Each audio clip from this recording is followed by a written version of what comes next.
Hi everyone, good afternoon. I'm back again. I'm from Sunlight team, but I'm presenting another new invention that we have. So it's Peddler. This is not Singlish. Sorry for this. Because we done a few pads, we call it Cuddler, Huggler. So I decided to name this presentation Peddler in a way. So it's our invention is about interactive pet companion that comes with an emotion recognition technology. So you'd be wondering, how can a pet toy recognize your emotions? I'll keep the suspense here. I'll show you later how it works.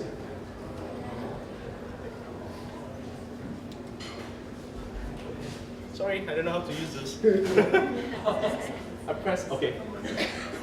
Okay, so let's play the movie. Hardware was started since last year. Then we managed to get a few media, interviewers about this. So, picture shows 1,000 words rather than I speak. The residents at Singapore's Villa Francis Home for the Aged are smiling more than usual these days. Okay, technical hiccups, bear with me, bear with us. Okay, since while we're waiting, might as well show you the robot first. Okay, this is Cuddler, by the way. As you can see here, based on the touch, whatever, it's responding according to my response to stimulus, okay. Just as a picture, smiling more than usual.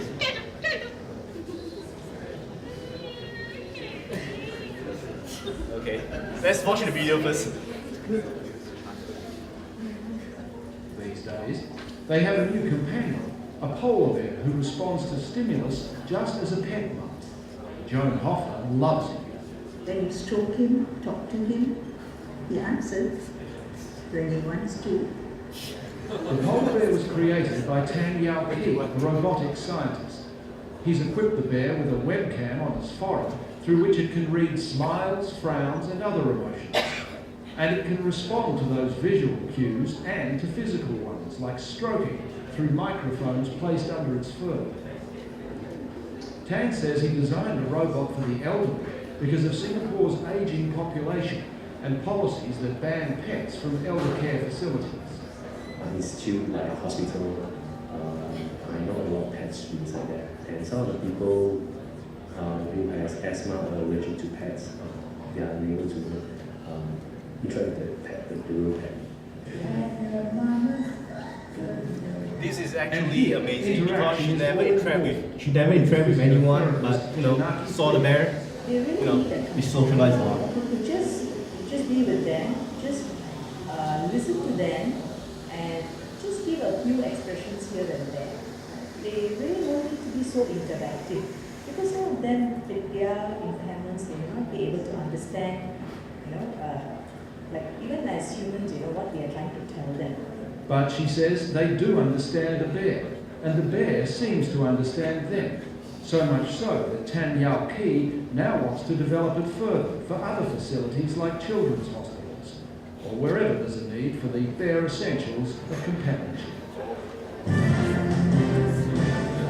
Okay, let's go back to the slide. So that's a general idea of what the bear looks like, but the news report didn't really actually mention anything about emotion recognition. So in a way that, what is the unique selling point of this bear? I mean, there's a lot of bears in the Toys R Us, Japan, all those things, but the unique selling point of this bear is able to recognize your emotion through the way how you touch it. Okay? If you hit a normal toy, you hit it, you squeeze it, you pet it, you just do the same actions. But for us, right, we have the technology that is capable enough to recognize whether you are stroking it, hitting it, squeezing it, or even tickling it. Okay? We can classify all these actions by using, you might be thinking, I might be using some touch sensors, around all these, the whole robots. But to be honest, we're not using touch sensors. Anyone care to give it a try? What kind of sensors I'm using here? Yes. What sensors you might think that I'm using? No, phone. No. What kind of sensors? Sorry? Audio. you didn't really actually answer my question. What kind of sensors? Is it cameras or whatever? So actually, I'm not using a camera. I'm not using a touch tactile sensors. I'm actually using microphones, low cost microphones, surface mics that you can get it $1 per piece. So I have two microphones here. I would say one here and one here. Okay. That upon touching, in terms of how you touch it, it will produce different audio signature that you can use sound event classification technology to classify it. It's a very simple technology. What happened if the road is very noisy? It's okay because the surface mic will not pick up any ambient noise. It just pick up the surface noise. That's all. Yeah. Thank you so much for asking that. Very good questions. Okay. So, can you play this? So I'll show you the demo of this technology. Play the video, thank you. So in the video, you're going to see that I'm going to touch a pet robot that will show you the results of the touch as well. Okay. So this is I put a microphone sensor here. Someone pet the robot. Squeeze. Stroke. Punch. Punch. Don't do that to your pets, please. Stroke. Pat. Okay, thank you. As you can see here, it's instantaneous. A cheap microphone inside the stuffed toy. I can detect how you touch the robot. Okay. So in my pet therapy, pet robot around the world, especially Japan. If you know Paro, it's a silk-up robot that has been it claimed that Guinness World Book of Records claimed that it's the world's most therapeutic pet robot in the world. Effectively, if you touch the Paro, squeeze it, whatever, it doesn't recognize anything. It just do the same kind of actions itself. So pet therapy for robots, that's very common. But for my perspective, my team's perspective is we see two stakeholders. Elderly, definitely, that's all. Okay, that's definitely one of the stakeholders for the pet robots. But we also see another stakeholder, which is the healthcare givers. Okay, so how do we assist caregivers in using the pet robot? So pet therapy, that's one usage of it, and we also would like to use the same pet robot that we have right now to monitor the mental well-being. I'll tell you more about this. So for pet therapy, it has been proven that it lowers down the blood pressure, increase the social interactions. I see a few elderlies that don't want to talk to anyone. After using the pet robot, they start asking questions to the occupational therapist. Companion for the elderly, that will reduce staff workload. Nurses, therapists will have to keep the elderly 24/7 company. It lowers down the depression, resistance as well. For those pet lovers, for those elderly with previous past history with pets, it somehow invoke their mind, think back about their past, that they have a pet. So for mental well-being, Fitbit, okay? There's wearable sensors that can monitor your vital signs. There's Fitbit to measure your movements. All this is psychological data, but there's nothing on the market that measures your mental well-being. Okay, dementia is on the rise. Okay, it's costing us billions of dollars right now. And the only method that we have right now is through manual observation and questionnaires. You have to train people to do this, in fact. So why are we developing technologies or sensors to measure the mental well-being of the elderly? There's a big black hole there, I would say. So using the pet robot, the way how you touch the robot, we're able to classify it, record it down, send it to geriatricians to make a deduction of the mental well-being of the elderly. How? Just imagine if I pet the robot like this, all the time, everything is positive, But I've been doing this, let's assume that I've been doing this for 5 months, but on the 6 months, I suddenly become like this. Just imagine. This will show geriatricians that there's a change of interaction pattern. Okay? Why not use this to monitor your mental the elderly's mental well-being. It's possible, okay? Those are the unique selling point that other toys can't do that we can do, okay? In a way that, you know, the use of the pet robots, you know, in terms of pet therapy as well, you know, able to monitor, we're able to tell geriatricians, physicians as well, hey, the elderly is okay, perfectly fine. Please reduce the dosage of antipsychotic drugs. Okay, nursing home in Singapore, I think around the world as well, do administer antipsychotic drugs to elderly to calm them down. Okay, if they are very very abusive, the dosage should be higher, and the higher dosage will lead them to drowsy, and drowsy leads them to fall down. And when they fall down, to be honest, 6 months, 8 months, if they don't recover well, that's, you know, we have to say bye-bye to them. That's a very sad thing. Okay, let's hope that, you know, with the use of robots, you know, this pet robot, we're able to save as much as people, you know, elderly as possible. Okay. So the evolution of the pet robot, Peddler, okay, the Peddler, you know, robot that we have, it has gone through a few rounds. Handler number 1 and 2, it comes up with a, you know, a bunch of cables with this thickness, you know, behind the robot, because you need audio cable, power cable, USB cable, etc., etc., etc., to connect it outside. We can't, you know, put everything inside the robot, so we come out with version 3, I would say, that we stuff everything inside. Then, in a way, we made the robot a bit too big, I would say, in terms of this size. Okay, so I learned my mistake. Well, I also get, you know, users' input as well. It's good to admit your mistakes, I would say. You know, so we come up with the idea of coming something that is affordable and low maintenance. Healthcare givers, healthcare institutes can't afford too expensive robotics. That's one thing for sure. Another thing is they don't have time to maintain the robot, of course. So we have to address all these issues.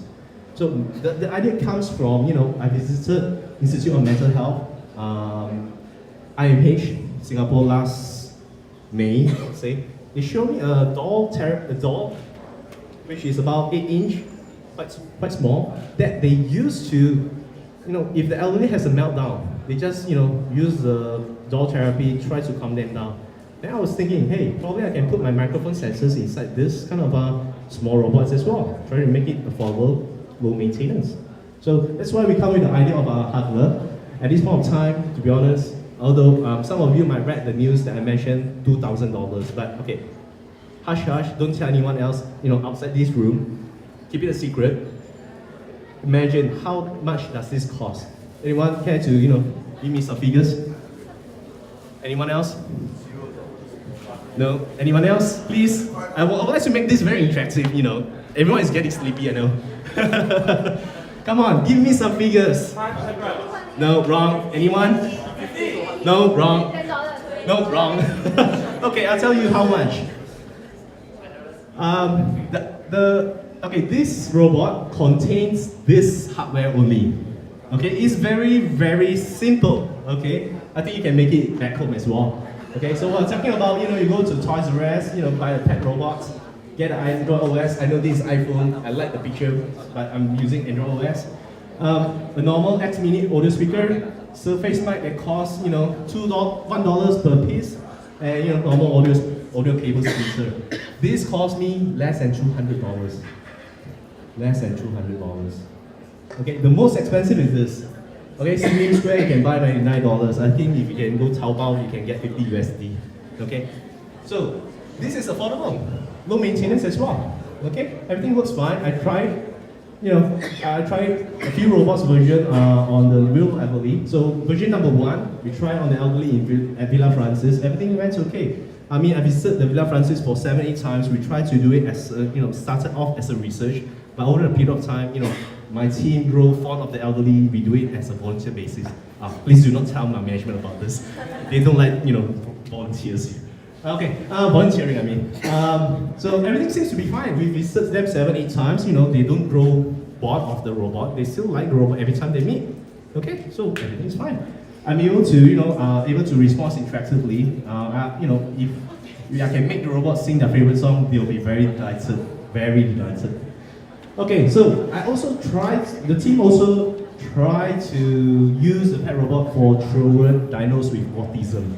We tried with Institute Mental Health and Taiwan Point Moral Ethic. Okay, I thank you them for giving us an opportunity to try out the robot. So we have the pet robot to become a facilitator to guide the children to play snake and ladder game. That's very tough for a human being, I would say, that the children will lose focus, attention, and then wander around in the middle of the game if you use a human facilitator. But if you use, based on our experiment, if you use the pet robot as a facilitator to play the snake and ladder game, in a way, the children has all the attention, all the focus towards the robot, listen, to the orders. Yeah, they play the game till the end of the game, which is never been done, if you use a human facilitator, I would say.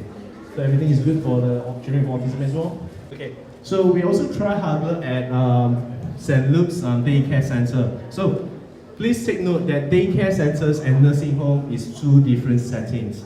Nursing home, elderly in nursing home, they are practically very lonely, depressed. Most of them have dementia as well. But for elderly in daycare centers like St. Luke's in Hougang, they are not dementia elderly. They are not depressed because every day they can go home and be with their family. So they are practically in a way happy as well. They don't feel depressed, well, not as depressed as elderly in nursing homes, I would say. But so we just give a try to push the limit of the pet robots to see how it goes. In a way, people still like it. I mean, they are happy. They don't feel this as a toy. They don't feel it's childish to play with the pet robot in a certain way. In fact, there's so many things that are happening. First, reminiscence. They think about their old pets. Those elderly don't wish to talk to their occupational therapist. Using this to break the ice, it works. From don't want to talk, using the pet as a topic of discussion, they start to talk a lot. They even sing 5 songs to for the pet robot as well. Okay, that's very amazing. Shanghai Tan, anyone Shanghai Tan here? Okay, very good. So over the past 1 year, I've been going around Singapore as well as attending international conferences. I managed to get a lot of partners that are interested in the work that we are doing in Singapore. So, all these people is behind me that once I managed to get some fundings and try to get to fabricate 40 units, I'll just give it free to everyone to use it with one condition. Okay, it's free. It's free to use my robot, okay? But with one condition. Research results, please send it to me. I would like to get back the research results. Okay, afterwards you can keep the pet if you want. Okay? Okay, next one. So, what's upcoming here? Okay, this is not the end of story for the hardware, by the way. We have plans, we have big plans here. It's affordable, it's low maintenance, all those things. I would like to keep continuing doing it. So, you know how puppet masters control the puppets, they use strings, manipulate their fingers. We would like to use the same method as well. Okay? We would like to put, my colleague is using this for therapy already. So, what I'm trying to do is, I'm going to put a DC motor at the back side of the robot, okay, that is connected with a twisted metal cable, tied up to the head. So when the motor pulls the cable, it will do this. When we release it, the reason why I use cable is because I want to retain the fluffiness of this. If I use normal way of manipulating the head, with hard casing, move the motor here on the neck, move it here, you feel that hard component, the hard casing inside this robot. This will really destroy the whole user experience. I would like to keep this fluffiness, in a way, try to use the way how Puppet Master do it. That's now in fact I'm getting one vendor to help me do this already. So head is one of it. I also want to make the puppet able to breathe. Okay, using the real pets, in fact, elderly feel calm when they put their hands stroking the pet while the body of the pet is breathing. It's a breathing motion. It really calms them down. Anyone with depressed, you press your arm there, suddenly you become less depressed. less anxiety as well. You know, hugging back as well. Why don't we make the robot hug back you? You know, hugging back, in fact, is the most powerful, tool in the world that, someone loves you back in a way. Wagging the tail, that's pretty easy, I would say.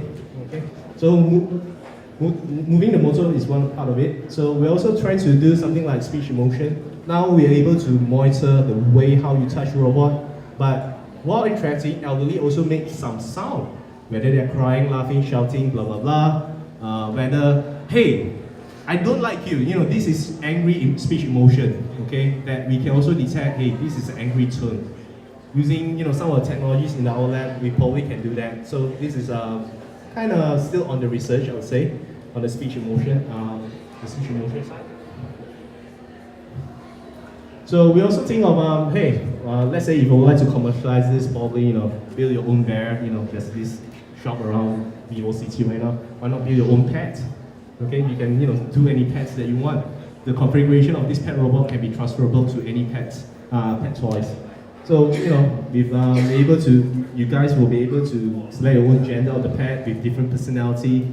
Male will be more active, the female will be less active. We can program that into the pet robot with date of birth, personality, all those things. Exotic pets, yes. Some of you might want exotic pets that you can't import into Singapore. You can find us. We will make one for you.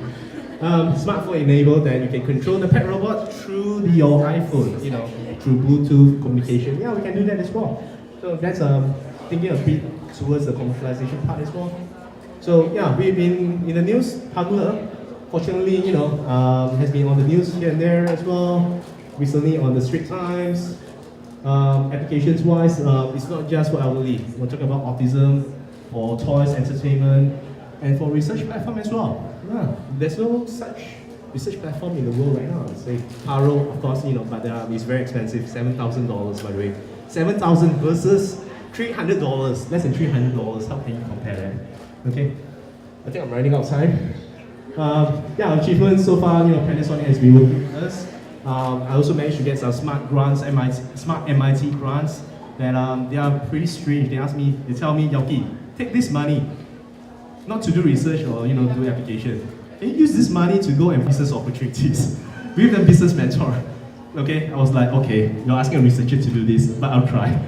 Okay, but the most important achievements that we achieve is we get recognition from our invention, from the community. Okay, that is really what we want. It's not about money, about funding. Okay, we would like to, have our invention go out to be deployed, to be used, make people smile. That's what we want to do. Okay, and of course, contributing back to the society. It's not about money. It's not about that. We really want to help people. Okay, thank you so much.